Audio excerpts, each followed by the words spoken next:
You've tried everything but the kitchen sink. I've seen these in antique fishing books and old catalogs. A lot of different companies probably over the years have made this thing, but it's obviously a gimmick lure, the kitchen sink. I decided, hey, I think I could catch a fish with one, so I made one. And that's what we're going to do today, is make a little kitchen sink. I might change this if I was to make another one, and make it out of steel, just the faucet part, because I was pretty sure it would happen, and it did. I have actually caught fish on this, but this little faucet right here breaks off. This is just a little piece of plastic straw super glued on there. But hey, I've caught fish with it. Let's make one. So here's my block. I've got it all cut out. I've even got it sanded somewhat. It's not done yet, but I have marked out where my sink is going to go. And now I've got to Dremel that out. I've got like a router attachment for my Dremel, which I think will work nice. I'm going to use a little router type blade. I don't know. I'm going to drill a hole right there, 8 millimeters deep, and then try to route that out.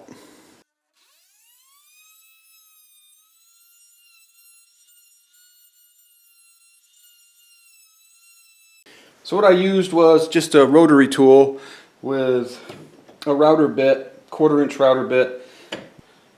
This is just an attachment that turns your rotary tool into a router. And it's kind of neat. I'm sure they make them for different ones. You got to make sure it fits your rotary tool. This is a Sears Craftsman. I had a Sears Craftsman rotary tool, and it finally died on me after many, many years. And I bought this one thinking it's the exact same thing, but it's a little wider. It doesn't fit quite right up here, but it does work. So these little caps come off, and you can put drill bits and stuff in there, different router bits. Each one does that. This adjusts back and forth so you can use a straight edge.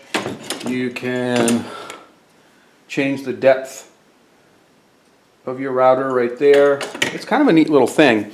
If you don't have that, what you're probably going to have to do, now see, this is kind of rough. I'm still going to have to fix this up some. But you would have to take probably a small chisel, drill a couple holes in here and take a small chisel and chisel this all out. It would take a while, but you know, by the time I hooked this all up and got the depth right and everything and did, you know, and then you have to go kind of shallow and then you have to set the depth again. I had to drill some holes. You know, it takes a while to do it anyway, so now I got to fix this up with some sandpaper. I went way over here by accident because I didn't have a thing set up for my straight edge, so I was doing it by hand. But I think it's going to look all right. So I'm getting it looking a little better. I took a 1/4-inch chisel and chiseled some of the rough stuff out of there. Then I took one of these really small sanding drums for my rotary tool, sanded that down some.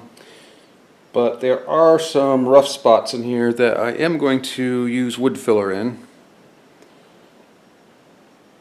And then I think we're ready to do our final sanding. Drill holes for the lead, pour the lead, put the thing together after I paint it. So while I'm waiting I've sanded this out now, and I've put some wood filler in there. So while I'm waiting for the wood filler to dry, I'm going to get to work on the faucet. So I think I'm going to take a piece of balsa wood and cut a real thin piece and glue it here. And I'm going to take a wooden matchstick and cut a couple of little pieces off for the valves. And I think this is going to be my faucet. I'll probably cut a small piece that will come up, glue another piece on top, This is one of those straws that goes on a spray can, like WD-40 or something like that. I've got a whole package of these laying around. So that's what I'm going to do now.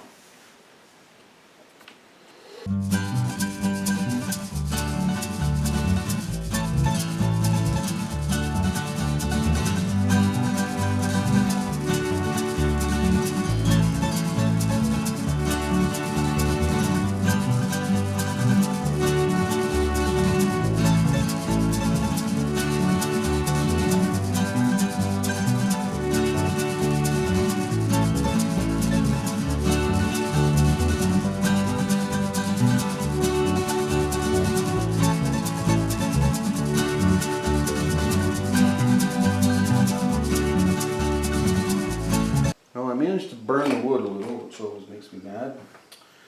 But anyways, I'll put some super glue and baking powder in there, get those good and hard in there, and then I can file it off, and then I can sand that burnt part off, because I'm going to paint it white, and that will show through probably. I could prime it with something darker first, like gray. Yeah, so as you can see, I couldn't get that stuff off very good.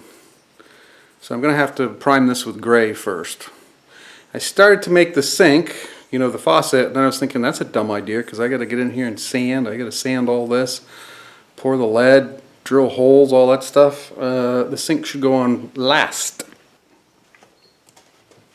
So I cut out a thin piece of wood and stuck it here in the middle because this sink was pretty big. I thought it should be a 2 separate sink thing.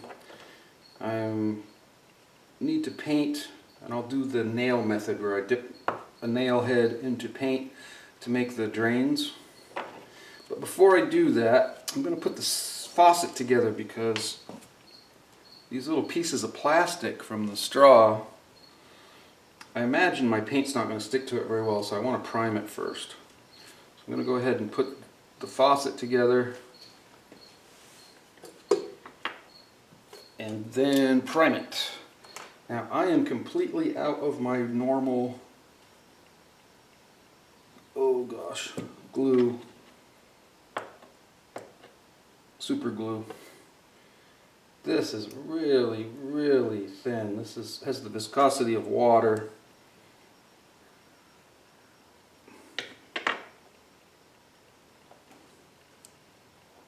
That's pretty close. So I'm going to use a little accelerator.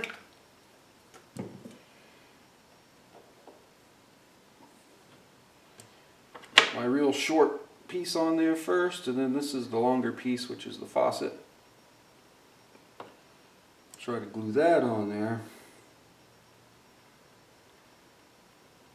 And then I have my little faucet handles that I cut off from the matchstick. I'll glue those on. It should be dry now. Yep, it's good and hard.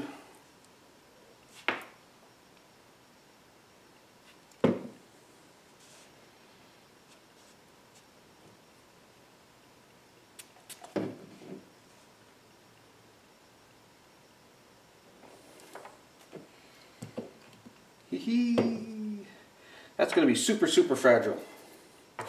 I'm sure the first time I catch a fish with this, if I catch a fish with this, that'll break. But I'll just make a new faucet and then this will become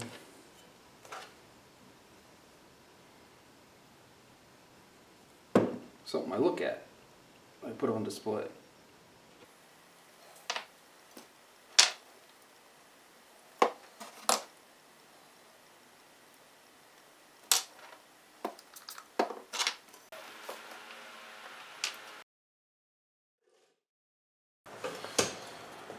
Okay.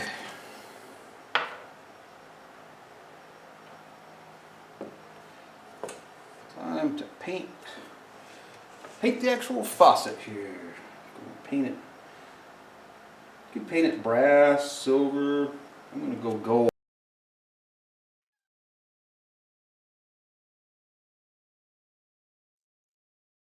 And I'm going to take my little teeny tiny Army Painter Insane Detail brush to get in all those small parts that I can't really get to with a regular brush. And we'll take a look when I'm done. There it is. Doesn't look horrible. It'll be interesting. I got to put the hooks and everything on it. Be interesting to see what it does in the water and if I can actually catch a fish with it.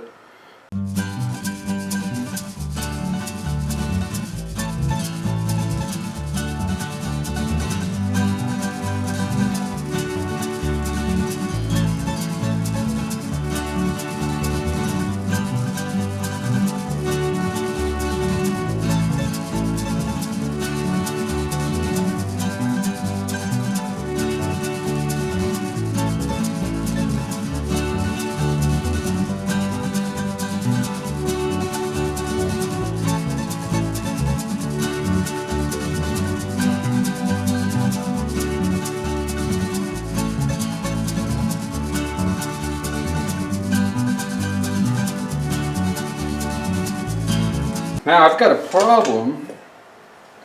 When I put my screw eyes in, I can't go up too far here or it will go into my sink. It'll come out that hole. So I got to make sure I go down low enough. And I want to hook here, and that's going to be coming up here, and that I can't go, again, I don't want that to pop up out of the bottom of the sink there. So it's going to have to be pretty short. I'm thinking still have to be kind of short, but maybe I can come in at an angle and get a little bit more in there. So I got to figure out what I'm going to do. So I have no idea what happened to the video of me assembling this thing, but I can't find it on my camera anywhere. I'm pretty sure I filmed it. But anyways, all I did was I put hooks on, screw eyes, split rings, hooks. So I did have to put that screw eye in at an angle, and so it wouldn't pop up through the sink, and just make sure that these two, the rear and the front one, are low enough to not stick through the sink also. This is a fun little build, and I think I mentioned earlier I have caught fish with this, and it's pretty cool to catch a fish on the kitchen sink. So it's a fun little build. I know it's kind of goofy, but I thought it was fun, and I've enjoyed catching fish with it. Hey, if you like this video, please give it a thumbs up and subscribe to my channel. Won't cost you anything, but it sure helps me out. Thanks a lot. Hey, have a great day.